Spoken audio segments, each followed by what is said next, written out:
Tudo bem com vocês? Espero que sim. Estamos iniciando o volume 2 do Plano de Estudos Tutorado do Estado de Minas Gerais. Eu sou a professora Carla, de Matemática, e vamos trabalhar hoje com a semana 1 do terceiro ano do ensino médio. Para esse PET, nós temos 6 semanas programadas. Por que 6 semanas? Porque esse PET corresponde a 60% da carga horária apenas. Os outros 40% vão ficar por conta das atividades complementares, das atividades dos sábados letivos e também da avaliação bimestral. Então, esse PET só 60% da carga horária. É importante que vocês tenham essa noção de que tudo isso faz parte da carga horária de vocês, tudo isso que eu falei. Nesse PET nós vamos entrar na geometria analítica, que é o primeiro assunto do terceiro ano, que a gente, geralmente, quando está presencial, a gente estuda. Vamos falar do estudo da reta, das equações da reta, e depois vamos entrar um pouquinho em paralelismo e perpendicularidade. E no final, vamos falar de probabilidade condicional. Então, basicamente, nós vamos estar, até a semana 4, vamos estar falando de geometria analítica. Nessa semana 1, o tema é introdução à geometria analítica. É realmente uma introdução, é o que se propõe fazer. Nós vamos começar lá no iniciozinho o que seria essa geometria analítica. A gente vai se familiarizar com as coordenadas e em outros termos também. O que seria geometria analítica, gente? A geometria, ela tem por si só um estigma aí de que é difícil, porque geralmente, pelo menos assim no ensino tradicional, os professores nos livros didáticos, vem lá no final do livro, o professor acaba deixando por quarto bimestre, e o que não é legal. Então, ela tem mais esse estigma de que é difícil, de que é chato, de que é abstrato, mas ela é muito tratada, principalmente no ensino médio. Essa geometria analítica é uma geometria que alia a representação de figuras planas, triângulo, quadrado, entre outras, retângulo, com a análise da álgebra. Então, ela casa o desenho com a álgebra, com as contas em si. A gente consegue, analisando ela no plano, a gente consegue achar os valores que a gente está procurando. A geometria plana, basicamente, ela trata dos objetos geométricos sem localizá-los. Então, ela trata do quadrado, do círculo, do triângulo, sem falar onde eles estão. A geometria analítica vem trazer essa análise, ou seja, a geometria analítica vem falar onde eles estão, mas de que maneira? Através de um sistema de coordenadas. Eu sempre costumo falar assim, mineiro que usa muito esse termo assim, vou te dar as coordenadas para você chegar lá. O que seriam essas coordenadas? Quando a gente vai ensinar um lugar para uma pessoa, vamos lá na fazenda tal. Vou te dar as coordenadas para você chegar lá. Ou às vezes quando a gente está num serviço novo, né, fala, vou te ensinar as coordenadas direitinho para poder você chegar no lugar certo, para você conquistar esse chefe. Então, coordenada tem a ver com caminho, com rota. Então, na geometria analítica, isso não é diferente. A geometria analítica, ela mostra as coordenadas, ela mostra o caminho, onde está determinada figura, através de um sistema de coordenadas. Vamos ver esses mapas a seguir. Vou mostrar 2 mapas aqui. Esse mapa político aí, que é uma planificação do globo terrestre. Se eu quiser localizar um país, o que eu tenho que fazer? Por exemplo, se eu quiser falar para vocês, se eu perguntar para vocês assim, onde fica o Brasil? Ou onde fica, sei lá, o continente africano? Onde fica a Rússia, a Austrália? Se eu fizer qualquer uma dessas perguntas, se eu quiser fazer essa localização de países, qual seria o meu ponto de referência? Quais seriam as minhas coordenadas? Ah, o Brasil é vizinho a tal país, ele fica na América do Sul, ele fica abaixo da linha do Equador. Perceberam que todas essas coordenadas que eu dei para vocês estavam se referindo a um outro país, a uma outra localização, a um outro lugar. Então fica uma localização quase que dependendo de você também conhecer os outros países. Então você tem que conhecer onde fica a América do Sul para você visualizar onde está o Brasil. Você tem que saber onde que está a linha do Equador para você saber que o Brasil está abaixo. Então você está dependendo de outros dados aí. Essa é uma coisa básica. Vamos analisar esse gráfico, esse mapa agora, ó. Esse aqui. Percebam que é o mesmo mapa, só que ele está inteirinho quadriculado. Se eu quiser fazer a localização de algum lugar aí, eu posso usar esse quadriculado. Quem já jogou Batalha Naval vai me entender. A Batalha Naval, ela usa as colunas e as linhas para eu poder localizar uma célula. Quem trabalha com Excel, com o programa Excel, também sabe disso. Que, por exemplo, se eu quiser localizar uma célula no Excel, se eu quiser me referir a ela, ela tem um nome, uma localização, uma coordenada. Vamos numerar, então? Vamos nomear as colunas desse mapa com números. Do 1 ao, acho que foi até o 35. São 35 colunas.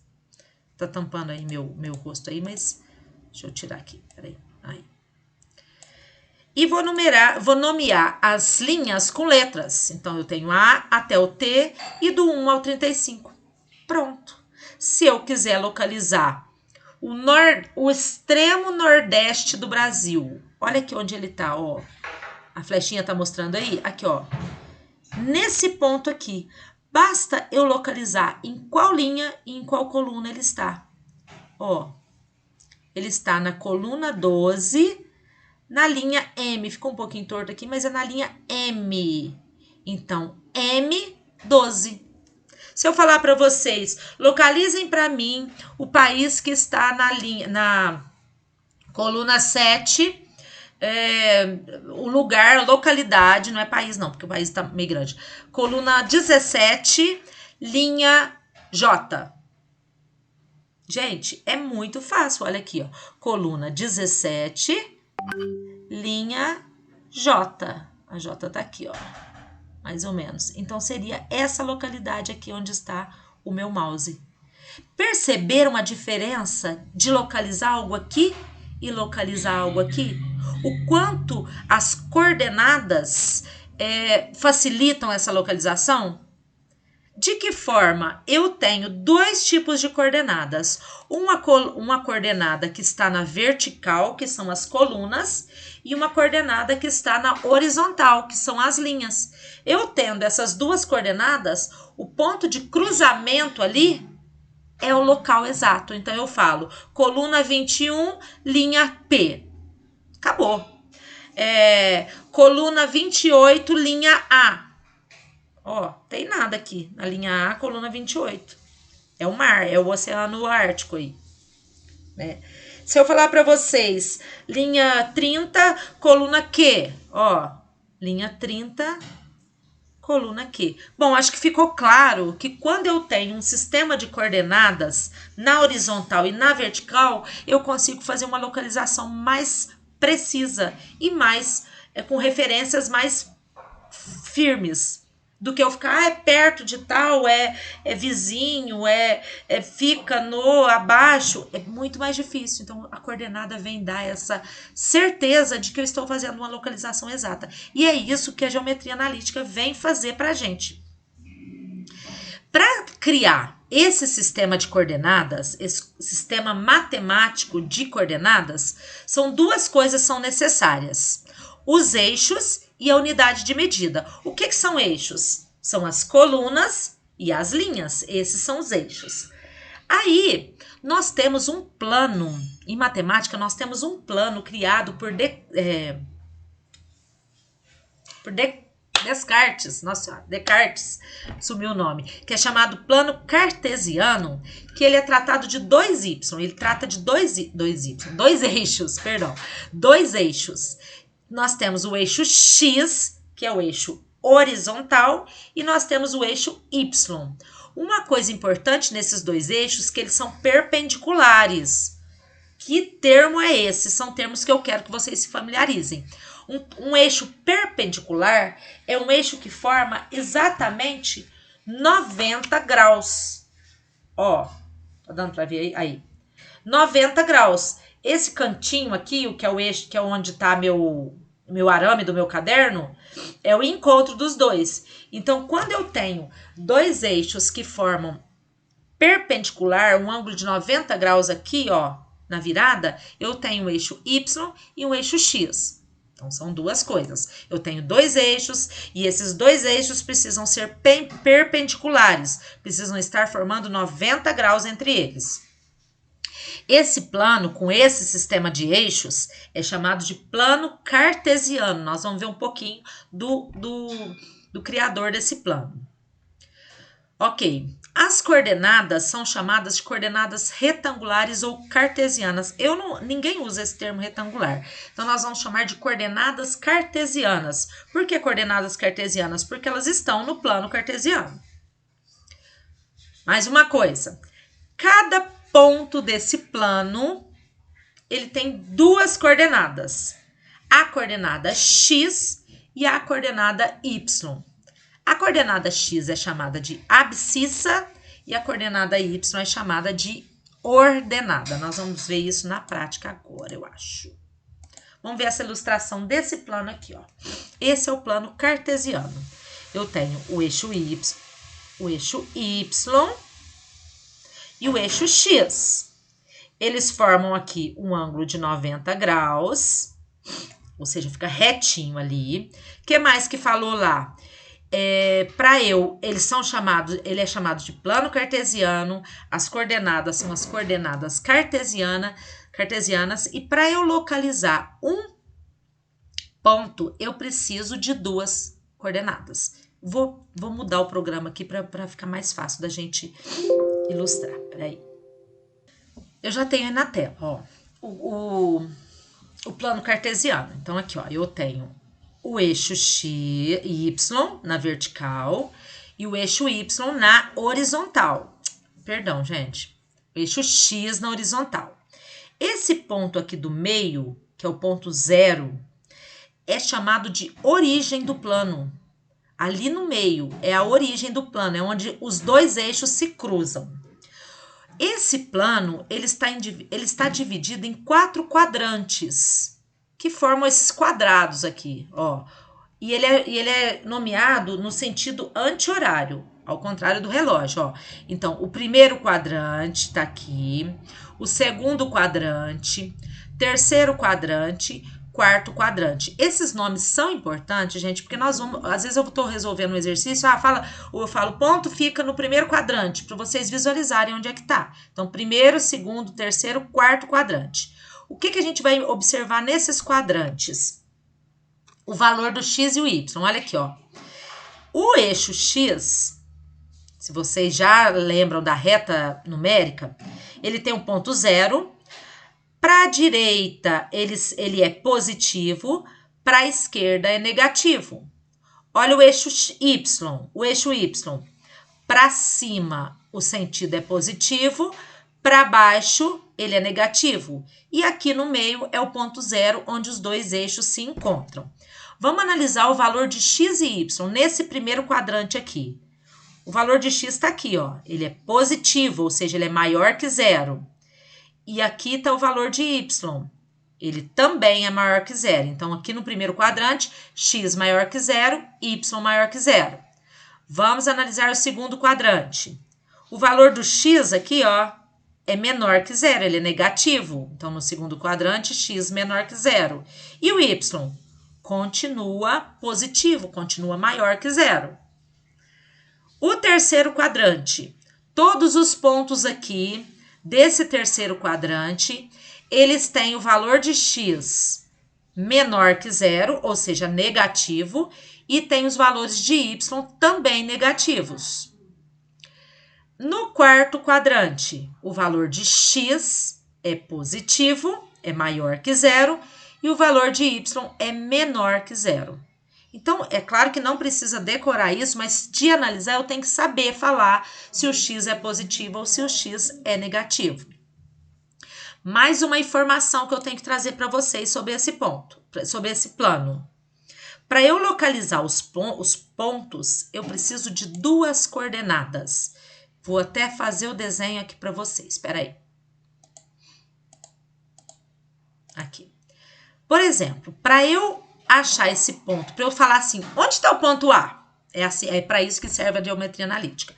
Onde que está o ponto A? Ele tem uma coordenada x, olha aqui, a coordenada x dele é 6. E ele tem também uma coordenada y para cá, ó. Opa, não quero mudar não, quero desenhar outra. Ele tá enxergando que eu quero mexer nisso aqui. Ó, vou desenhar daqui para cá, ó. Olha aqui a outra coordenada do ponto A. Qual que é? É o 5. Então, se eu quisesse falar desse ponto A, o que eu ia falar dele? Eu ia falar assim, o ponto A ele tem coordenadas 6 para o x, sempre a coordenada do x vem primeiro. Coordenada 6 e coordenada 5 no y. Então, ele fica no ponto 6, 5. Eu consegui localizar. Quando eu cruzo esses dois aqui, eu acho o ponto A. Vamos ver o ponto B, que está do outro lado aí. Vou mudar de cor aqui para ficar claro. Qual é a coordenada dele? Para x, tá aqui para baixo, ó. Se tá para baixo aqui, ele é coordenada menos 5. E ele também, na coordenada y, ele está no 3. Então, como é que eu localizo esse ponto B? Ele está nas coordenadas menos 5 e 3. Então, eu falo isso, que o ponto B está nas coordenadas 5 e menos 5 e 3. E o C, quais são as coordenadas dele? O C está, a coordenada x dele é menos 2 e a coordenada y dele é menos 3. Os dois é negativo, tá? E o D, quais são as coordenadas dele? Vou localizar primeiro o x lá, ó. Vou seguir até o eixo, ó, para eu achar, ó. Vou prolongar isso aqui, até aqui, ó. 5, as coordenadas deles quais são? 5 e menos 7. Então, gente, às vezes vai acontecer de eu pedir o contrário para vocês. Eu dar as coordenadas e falar, representa no plano para mim. Então, eu vou dar a coordenada, vou dar lá assim, A, 6 e 5. Olha lá, ó, 6 e 5. Aí vocês vêm aqui no plano e desenha. Acha onde ele tá, faz o prolongamento e pinga o ponto A ali. E assim vai, eu vou pedindo. Ponto B, quais são as coordenadas? Menos 5 e 3. Vocês vêm aqui e representa. Ponto C, quais são as coordenadas? Menos 2 e 3, sempre começando pelo y, pelo x. E ponto D, eu tenho coordenada 5 e menos 7. Esse, basicamente, é a forma com que eu localizo os pontos no plano cartesiano. O ponto O aqui, ou ponto de origem aqui, ele é... Deixa eu pôr aqui, peraí. O ponto O aqui, de origem, ele tem coordenadas 0 e 0. Tá, tem um ponto F aqui, gente, que eu esqueci de localizar, ó, o ponto F e o H. Tá vendo aqui, ó, que tem um ponto F? Quais são as coordenadas dele? Ele está exatamente em cima do eixo X. Então, ele está no ponto 0. Ele está em cima do eixo X. Ó. Em que lugar do eixo X? Ele está na coordenada menos 6, ó. Menos 6. Opa, tá meio torto. Menos 6 do eixo X. Então, as coordenadas dele eu falo que são menos 6 e 0, porque ele tá bem pertinho do eixo. Ele não tem coordenada Y, ele está só no eixo X. E olha o H, a mesma coisa, ele só tem coordenada no X. Ó, aqui, ó. Vou mostrar para vocês com rosa aqui. Acabou minhas cores. Opa. Tá, agora eu vou pôr... Olha lá, o H ele está no 8. Ele tem coordenada 8 e 0. Porque ele está exatamente em cima do eixo X. Tem também o ponto E e o ponto G aqui, ó. O ponto E, vou pôr verde, que ainda não pôs verde. E agora eu mudo a cor para... esse aqui que não tá querendo ficar. Ó, o ponto E, ele está em cima do eixo Y.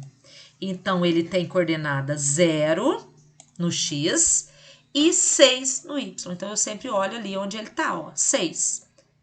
Qual seria as coordenadas do ponto G ali? Ele tem coordenada 0 para X e o Y dele tá onde? Lá no menos 6, ó, aqui embaixo. Vou representar aqui com vocês as coordenadas. Como é que ficaria a representação dessas coordenadas aí? Se eu tivesse que escrever, por exemplo. O ponto A. Deixa eu mudar de cor aqui para ficar mais claro. O ponto A.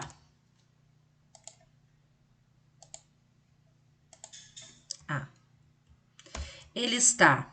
Quais são as coordenadas? Geralmente vem representando assim. O ponto A, ele está... Qual a coordenada X dele? É 6. E aqui o ponto A, ó. Falando desse ponto aqui, ó. 6. E o Y? 5. Então, é daquele jeito que eu represento, ó. A está na coordenada 6 para X e 5 para Y. Vamos no ponto B. Como é que ficaria? Aqui o ponto B tá de cá, ó. Qual a coordenada X dele? Tá aqui embaixo, ó. Seguir aqui, ó. Menos 5, vírgula. E o de Y? 3. Ele tá aqui, ó. 3.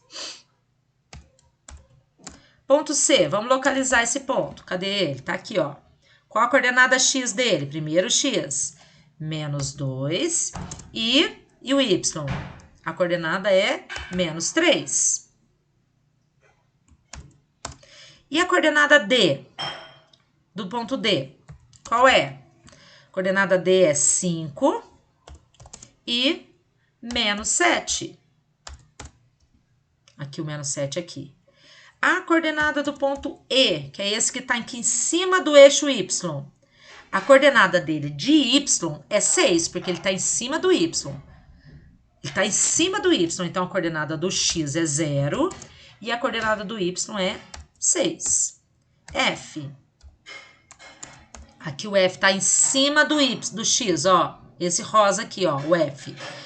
Se ele está em cima do X, olha lá, a coordenada dele é menos 6 e 0. Não tem coordenada para Y.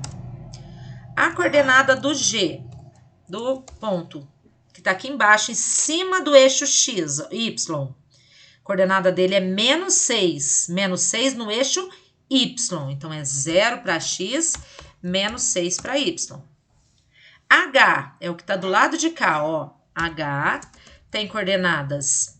Ele está no eixo X, então a coordenada X dele é 8 e a coordenada Y dele é 0. G, H, I, só isso, né? Então, essas são as localizações dos pontos que nós acabamos de representar nesse plano cartesiano. Continuando, na apostila tem essa biografia de René Descartes, ó. Olá, meu nome é René Descartes. Aí tem a data de nascimento e nascimento, ó, 1596 a 1650. Ele viveu, gente, olha, 54 anos. Bem pouco, né? Filósofo, físico e matemático francês. Antes de mim, a geometria e a álgebra apareciam como ramos complementares, separados da matemática. Então, eles eram complementares, mas um não tinha nada a ver com o outro. Ninguém tinha feito a ligação entre geometria e álgebra. Ou seja, a geometria, que é a representação do espaço, com a álgebra, que são os números. E René Descartes fez isso, ele casou a geometria com a álgebra, através desse plano que eu acabei de mostrar para vocês, através dessa localização de figuras no plano. Eu mostrei como traduzir problemas da geometria para a álgebra, abordando esses problemas através de um sistema de coordenadas, que cá entre nós deve ter sido muito utilizado na questão da aviação. Tem muitos campos que são usados esse sistema de coordenadas. Na época em que vivi, era comum cientistas latinizarem seus nomes, de modo que passei a assinar minhas obras como Cartésios. E por isso que o plano de coordenadas se chama cartesiano. Tá aí a explicação do nome do plano. Além da localização, cada objeto passa a ter duas referências, uma geométrica e outra algébrica. Isso facilita para a criação de fórmulas, a plotagem de gráficos nos dispositivos, etc. Então, por exemplo, vamos voltar só um pouquinho naquele que eu acabei de mostrar aqui. No plano cartesiano que nós acabamos de fazer aí, de localizar esses pontos. O ponto estava localizado aqui no plano geometricamente, quer dizer, ele estava ali, ponto A, solto ali no plano. Só que quando eu falo que o ponto A está na coordenada 6 e 5, eu consigo traduzir ele de modo algébrico, eu consigo passar ele para a álgebra. Ou seja, eu estou representando, eu estou localizando esse ponto algebricamente. Isso facilita a criação de fórmulas e a definição também de valores. Nós vamos ver a partir de agora. O primeiro exemplo que a gente vai ver de uso da álgebra com a geometria é o cálculo da distância entre dois pontos. Antes de Descartes, o cálculo da distância entre dois pontos ficava totalmente ele era calculado de que forma? Para eu saber a distância entre um ponto e outro, não pensa em um ponto no ponto do plano e não. Pensa no ponto, imagina, se eu quiser medir a distância entre Ibiraci e Franca, eu ficava sujeita somente a ter que medir isso através dos quilômetros. Com a criação do plano cartesiano, eu consigo determinar isso através de fórmulas. E é isso que nós vamos ver qual que é essa fórmula agora. A primeira fórmula que nós vamos ver é o cálculo da distância entre dois pontos. Vamos imaginar dois pontos no plano. Eu tenho aqui o P e o Q. Como eu já falei, os dois têm duas coordenadas. Eu vou chamar de XP, a coordenada do X, e YP, a coordenada do Y, do ponto P. E do Q, do ponto Q? Como é que eu chamo? Eu chamo de XQ, que é a primeira coordenada, e YQ, certo? O que está pedindo, o que está propondo essa forma que eu vou mostrar para vocês? Eu quero calcular a distância entre dois pontos. Essa distância aqui, entre P e Q, essa linha marrom aí eu quero calcular. Essa DPQ, ou seja, a distância entre P e Q. Como é que eu faço isso? Ali está falando que ela é chamada de DPQ ou de DPQ ou simplesmente PQ, a distância entre os dois pontos. Para isso, para chegar na fórmula, eu vou traçar esse triângulo aqui. Esse triângulo, ó, é traçado pelas distâncias aqui, ó. Tá vendo que foi traçado esse triângulo azul aqui? Se eu tenho um triângulo retângulo, ou seja, um triângulo que tem o ângulo de 90 graus, eu lembro logo do Teorema de Pitágoras. Qual é o Teorema de Pitágoras? O Teorema de Pitágoras é hipotenusa ao quadrado igual cateto ao quadrado mais cateto ao quadrado, que eu chamo de A é hipotenusa, B é cateto, C é cateto. Então, vamos pensar isso aqui no triângulo. Quem é a minha hipotenusa? A hipotenusa é quem está em frente ao ângulo reto, então é a distância de P e Q. Então, vou substituir aqui, ó. A distância, ó lá, PQ ao quadrado, que é o A ao quadrado, é igual a B ao quadrado. Quem é B, gente? Quem é o B? É esse lado aqui, ó. Esse lado, como é que eu acho ele? Eu acho ele, desculpa, esse aqui embaixo, ó. Esse lado, eu acho ele subtraindo um pelo outro. Vamos supor que isso aqui valesse 5 e esse aqui valesse 2. Para eu descobrir o tamanho desse cateto, eu faria 5 menos 2. Então, é o que eu estou fazendo lá, ó. XP menos XQ ao quadrado. Então, tá ali, ó. B ao quadrado, porque tá ao quadrado, ó. O outro cateto, que é C, é esse lado de cá. Esse lado de cá, esse em pé aqui, esse vertical, eu descubro fazendo XP menos xq. A mesma coisa, vamos supor que valesse 5 e esse aqui 2. Para eu descobrir o valor, 5 menos 2 seria 3. Então, eu faço, não tem valor, mas eu tenho a letra lá, ó, yp menos yq, elevado ao quadrado, porque isso aqui é elevado ao quadrado. Como é que eu posso desenvolver isso aqui? Tá vendo que aqui tem um pq elevado ao quadrado? O contrário da operação, quando um termo está elevado ao quadrado, para eu extrair esse quadrado, eu passo para o outro lado, invertendo o sinal. Quando é mais, eu inverto, vira menos. Quando é multiplicação, eu inverto, divide. Quando é elevado ao quadrado, eu passo para o outro lado de que forma? Invertendo também, extraindo a raiz. Então, isso aqui vai ficar assim, ó. PQ, passo para o outro lado, colocando a raiz. Raiz de tudo isso que está aqui dentro. Essa daqui é a fórmula da distância entre dois pontos no plano. Então, quando eu quero calcular a distância entre dois pontos, eu faço isso aí. Eu aplico essa fórmula. Só parece que é complicado, mas não é. Eu vou usar essa fórmula para calcular a distância entre dois pontos. Vou dar um exemplo que vai ficando mais claro ainda. Então, vamos a esse exemplo aqui, ó. No plano cartesiano, vamos calcular a distância entre os pontos A e B. Se eu estivesse falando de dois pontos que não estão localizados no plano cartesiano, o que eu teria que fazer? Medir. Só que como eu tenho a localização no plano cartesiano, fica mais fácil. Eu tenho a localização. O que significa isso? Eu tenho aqui, ó, o ponto A está nos pontos 2 e 3 do plano cartesiano e o ponto B está nos pontos menos 3 e 11. Vamos localizar ele no plano para ficar mais fácil a visualização, ó. O ponto A, coordenada 2. Sempre começamos pela coordenada X. Então, vamos no eixo X e achar onde está a coordenada 2. Tá aqui, ó. Vamos traçar essa reta vermelha aí. Depois que a gente traçar a do X, vamos para o Y. 3. Ele está no ponto 3 do eixo Y. Então, tá aqui, ó. Ponto 3 do eixo Y, que é o vertical. Tracei as duas retas e cruzei. Nesse cruzamento, exatamente nesse cruzamento, está o ponto que a gente está tratando, que é o ponto A. Ok, localizei algebricamente, geometricamente o ponto A. Vamos para o ponto B. Tá aqui, menos 3 e 11. Menos 3 é o ponto do X. Onde que tá? No eixo X, tá aqui, ó. Menos 3. Vamos traçar uma reta. Por que eu tracei para cima e não para baixo essa reta? Porque eu olhei aqui, ó, o outro ponto é positivo, então tá pro lado positivo do Y. Então, se eu traçasse para baixo, eu não vou encontrar nunca, né? Então, o outro ponto do ponto B, a outra coordenada do ponto B é o 11. Então, vamos localizar aqui na reta o ponto 11 e traça aí.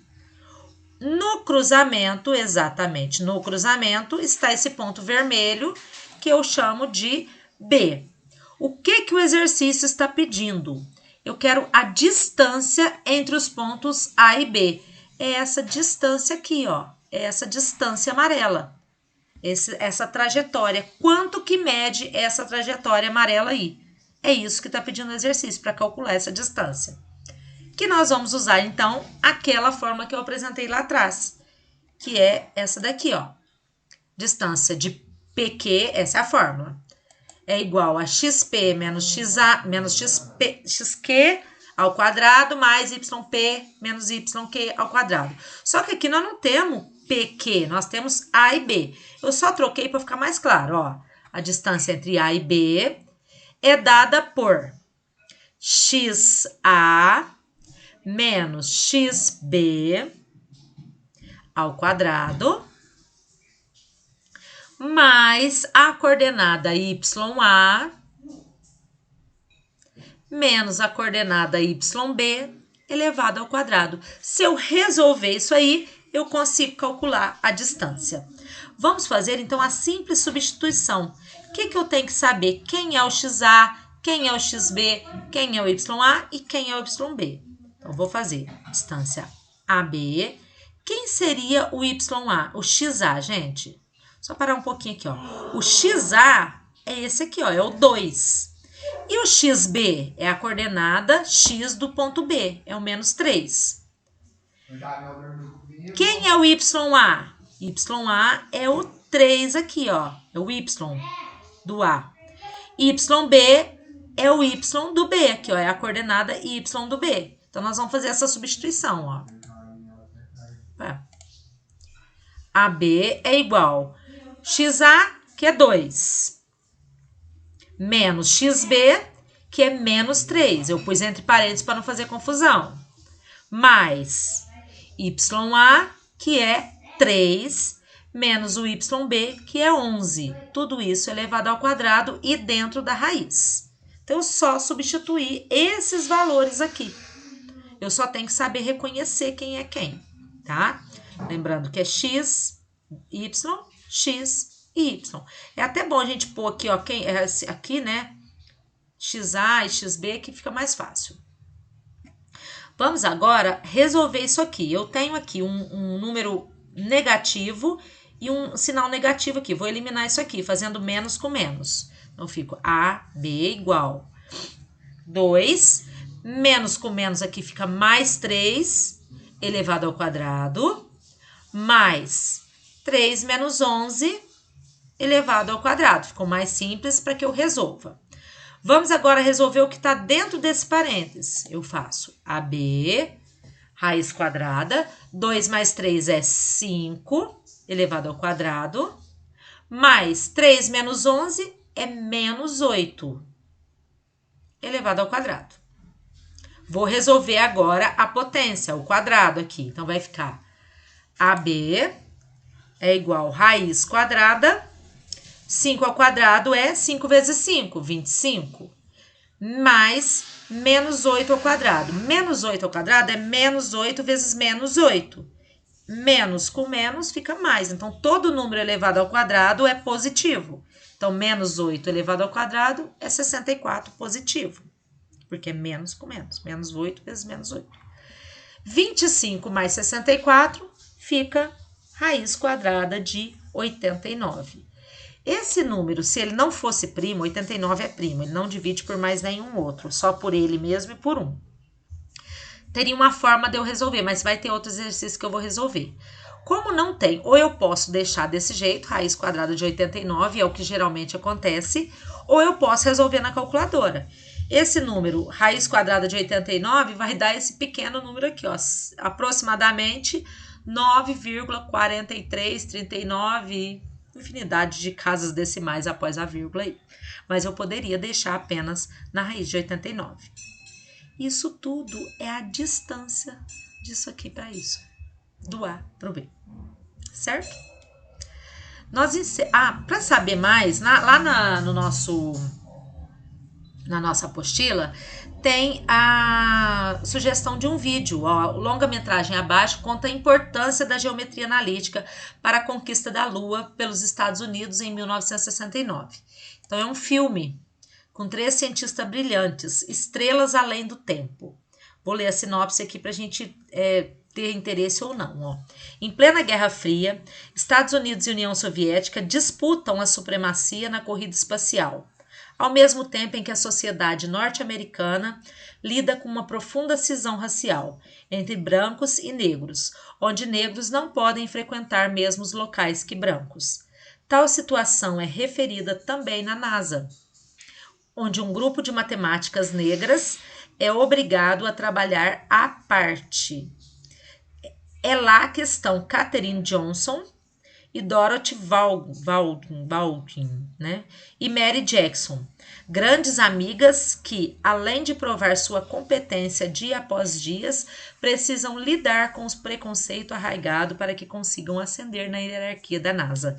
Então, implicitamente está trabalhando a importância da geometria analítica para a conquista da Lua. É um filme, parece que é um filme interessante, não assisti, mas vou assistir, depois eu conto para vocês. E eu queria que vocês assistissem também.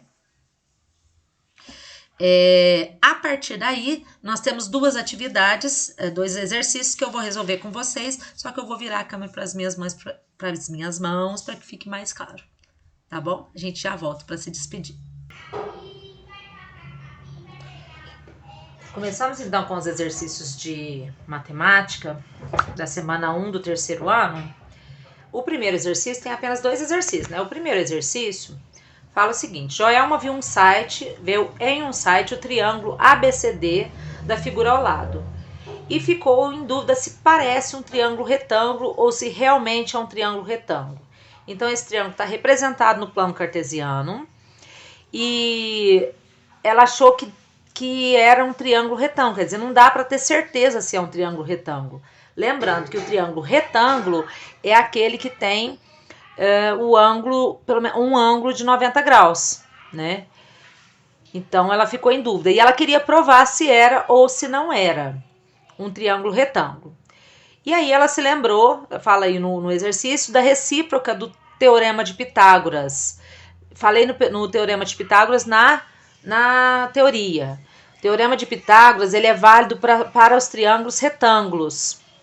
Então, o teorema de Pitágoras é aquele que fala que a hipotenusa ao quadrado. Então, só lembrando aqui, ó, se eu tenho um triângulo retângulo, o teorema de Pitágoras é válido para os triângulos retângulos. Ele fala o quê? Que vamos chamar esse lado de A, esse lado de B e esse lado de C. A hipotenusa é sempre esse lado que está em frente ao ângulo reto, ao ângulo de 90 graus. Então, eu digo que a hipotenusa ao quadrado é igual, o valor da hipotenusa ao quadrado é igual ao valor de um dos lados, que a gente chama cateto ao quadrado, mais o valor do outro lado ao quadrado. Isso aqui tem que ser igual. Se o triângulo for retângulo, isso aqui dá certo. Se não for retângulo, não dá certo. O que dá certo? Essa igualdade é válida. Isso aqui é igual a isso, se ele for retângulo. Se não for retângulo, não é válido. Então, pensando lá na figura que eu vou colocar para vocês aí, que tá no exercício, ela lembrou disso aqui e pensou, se ela provar isso aqui, ela sabe que o triângulo é retângulo. Se não provar, não é válido. Pela figura, a gente pode determinar que o lado AC, que é aquele lado maior, que está em vertical, na vertical, que é o lado AC, a gente consegue contar os quadradinhos. Se a gente consegue contar os quadradinhos, dá para falar que o lado AC vale 10. Olhando lá na figura, dá para determinar isso. Isso foi dado no exercício já. Então, o que ela pensou? A figura lá tá mais ou menos assim, ó. Mais ou menos, viu, gente? Assim. Então, esse lado aqui, que é o AC, ele vale 10, contando os quadradinhos lá. E aí ela imaginou que aqui é um ângulo reto. Se esse ângulo é reto, esse lado aqui é a hipotenusa. Então, o que ela vai fazer? Ela vai falar que o lado AC, que é a hipotenusa, ela quer provar isso aqui, que o lado AC, a hipotenusa ao quadrado, é igual à soma dos outros dois lados ao quadrado. Então, ó, aqui é B, né? Então, que o lado AB ao quadrado é mais o BC ao quadrado. O que ela já tem aqui? Ela já tem o lado AC, que eu acabei de falar, que é 10. 10 ao quadrado. Ela só não tem o tamanho de BC e de AB. Isso ela não tem. Então, para isso, nós vamos usar a forma que nós vimos do cálculo da distância entre dois pontos. Porque se eu calcular essa distância aqui, de A até B e de B até C, eu calculo o valor dos lados. Então, é isso que nós vamos fazer. De que forma? Utilizando a fórmula de cálculo de distância entre dois pontos, que é, por exemplo, a distância entre A e B, que eu expliquei lá na teoria. Eu digo que XB menos, XA, tanto faz, viu, gente? XA menos XB elevado ao quadrado, mais YA menos YB elevado ao quadrado. Com isso aqui eu consigo calcular a distância de AB, que é esse lado aqui, ó, tá? Mas tá bom, como é que nós vamos saber quais esses valores? Quem são XA e XB? Foi dado lá no exercício que o ponto A, ele está nas coordenadas 6 e 6, que o ponto B está nas coordenadas 2 e 4 e o ponto C está nas coordenadas 6 e menos 4.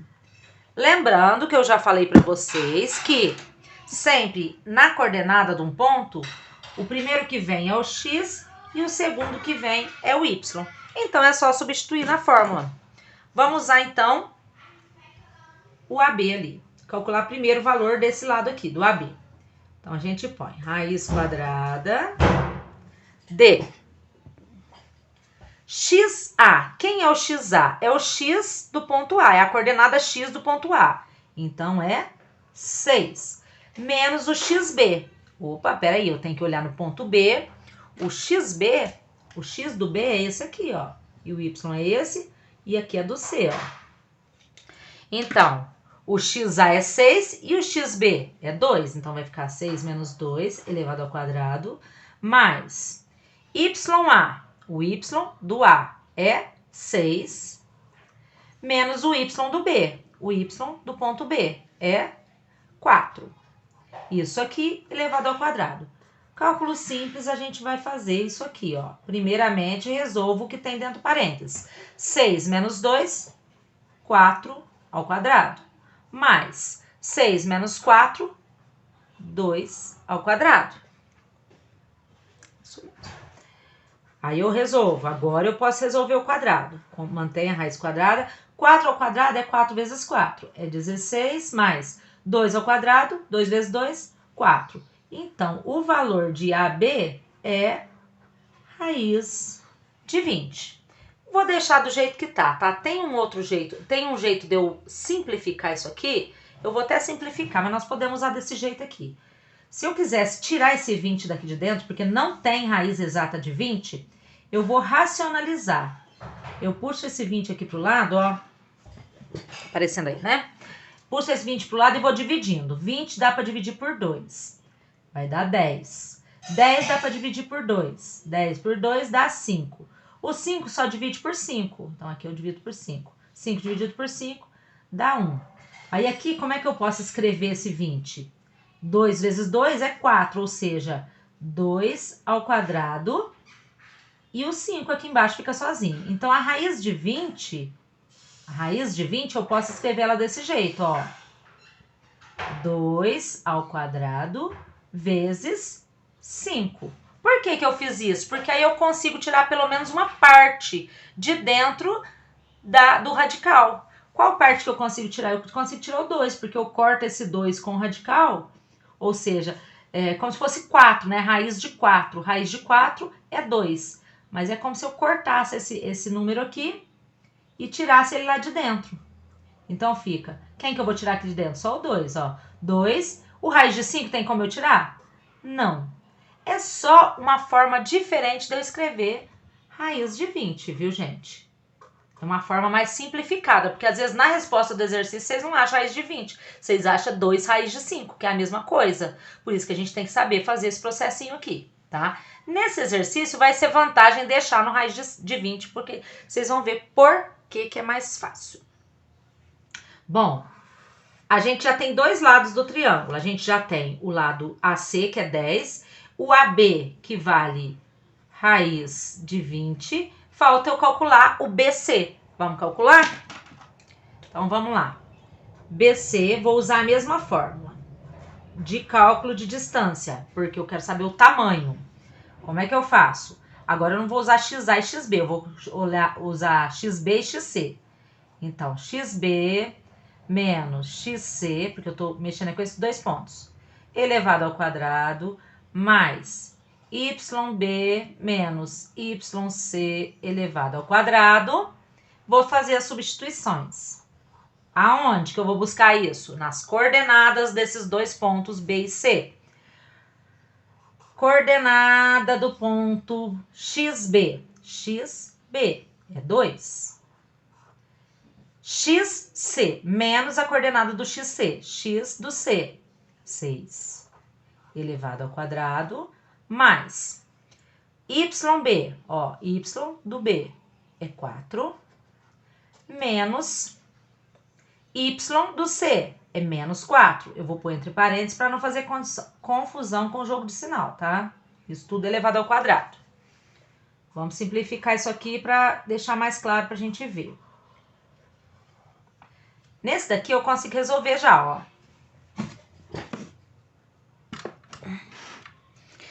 Eu consigo resolver já, ó. Eu vou fazer 2 menos 6, vai ser menos 4. Vou deixar entre parênteses para eu não esquecer de que isso é elevado ao quadrado.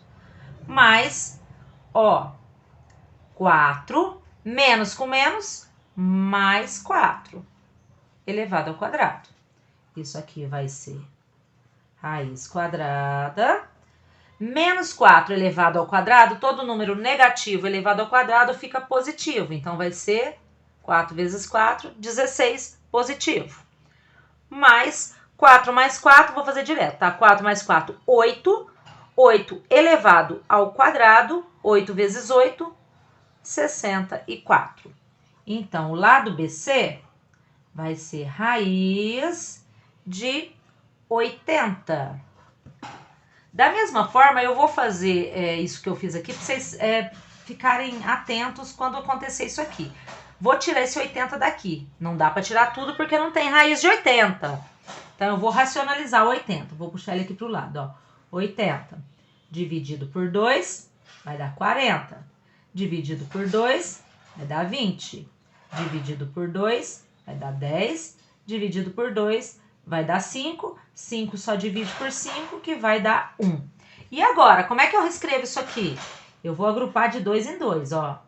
Quem não tem agrupamento fica sozinho. Então, como é que eu vou escrever isso aqui? 2 ao quadrado vezes 2 ao quadrado vezes 5.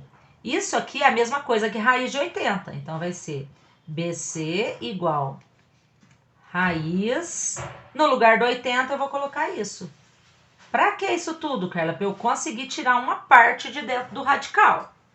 Então, vai ser BC igual 2 dá para eu tirar do radical, fica de fora. Vezes 2 dá para eu cortar também aqui com o radical, com a raiz, fica 2 de fora. O 5 não dá para tirar. Então, isso aqui vai ficar 12 vezes 2, 4 raiz de 5. Isso é a mesma coisa que raiz de 80. Falar de novo, nesse exercício vai ser melhor deixar no raiz, vocês vão entender por quê. Bom, gente, achei os 3 lados lá, ó, raiz de 80. Então, vamos retomar, retomar a nossa fórmula teorema de Pitágoras, ó, que é AC ao quadrado, AB ao quadrado mais BC ao quadrado. O que é isso? São os lados do triângulo, tá? Então, nós vamos tentar provar que isso aqui é verdadeiro. Se for verdadeiro, ele é retângulo. O lado AC já foi dado no exercício, ele vale 10. O lado AB, nós acabamos de achar. Vamos usar o raiz de 20. Então, vai ficar raiz de 20 ao quadrado. Mais o lado BC. Quanto que foi o lado BC? Raiz de 80. Raiz de 80 ao quadrado. 10 ao quadrado é 100. E com isso aqui, o que eu faço? A raiz eu posso cortar com o expoente, porque a raiz é quadrada e o expoente é quadrado. Então, é como se eu estivesse fazendo assim, ó. Raiz vezes raiz. E raiz vezes raiz eu consigo anular. Então, sobra só o número 20 lá dentro. Mas, aqui também eu posso cortar a raiz com o expoente, porque é como se elas fossem, gente, os sinais contrários. A raiz é o contrário do expoente, por isso que eu estou conseguindo cortar. Sobra o 80. Então, eu fico com 100 igual a 20 mais 80, 100. Eu provei que o teorema de Pitágoras dá certo para aquele triângulo. Se eu provei que o teorema de Pitágoras dá certo, então o triângulo, ou seja, o triângulo ABC é retângulo. O que eu tô falando? Que esse ângulo do triângulo da figura é um ângulo de 90 graus. Certo?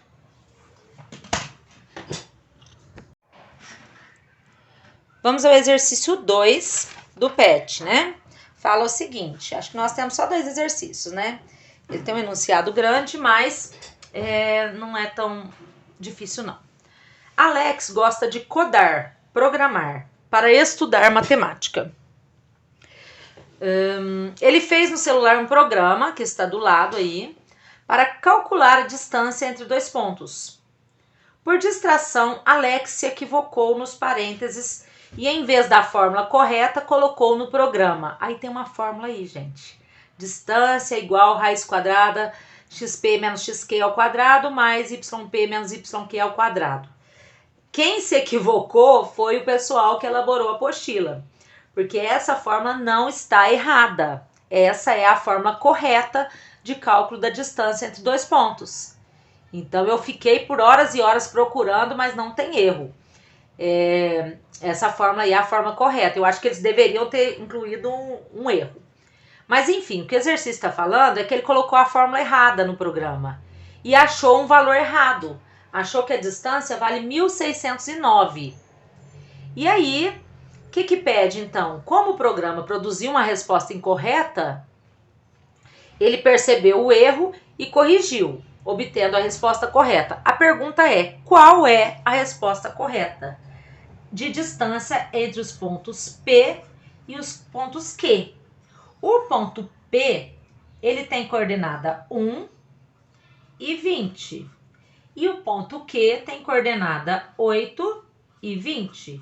Lembrando que essa é a coordenada do X, essa é a coordenada do Y. Vamos a uma substituição de fórmula. Vamos colocar aqui. Distância de PQ é raiz quadrada de XP menos XQ elevado ao quadrado, mais YP menos YQ ao quadrado. É só substituir os valores que nós temos aqui. Vou pôr mais para cá um pouquinho, tá? Distância de P a Q. Vou colocar só PQ, mais fácil, né? Então, vamos lá. XP. X de P. Quem é? Menos 1. Esqueci de colocar aqui. Menos 1. Menos XQ. X de Q. Ó, 8. Então, fica menos 8. Isso tudo elevado ao quadrado. Mais YP. Y do P é 20. Menos YQ. Y do Q também é 20. É 20 ou menos 20, gente? É 20. Ah, o de cima aqui é menos, ó. Desculpa, esse aqui é menos. Então, aqui é menos, ó. Tá? Eu vi que tinha algo errado aqui. Vamos resolver isso aí, então. Vou só colocar PQ, tá? Não vou colocar DPQ não, porque é a mesma coisa. Então, vai ser raiz quadrada, menos 1 com menos 8, somo e conservo o sinal. Fica menos 9 elevado ao quadrado. Coloquei entre parênteses porque esse menos faz parte do 9, tá? Menos 20 com menos 20, soma e conserva o sinal. Então, vai ficar menos 40 elevado ao quadrado. PQ, menos 9 elevado ao quadrado vai dar 81. Mais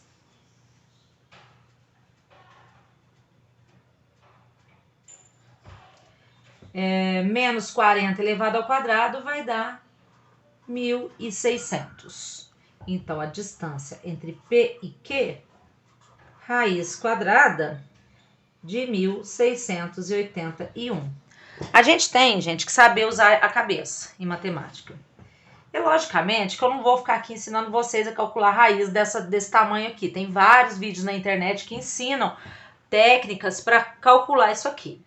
E também não é toda hora que a gente tem uma calculadora.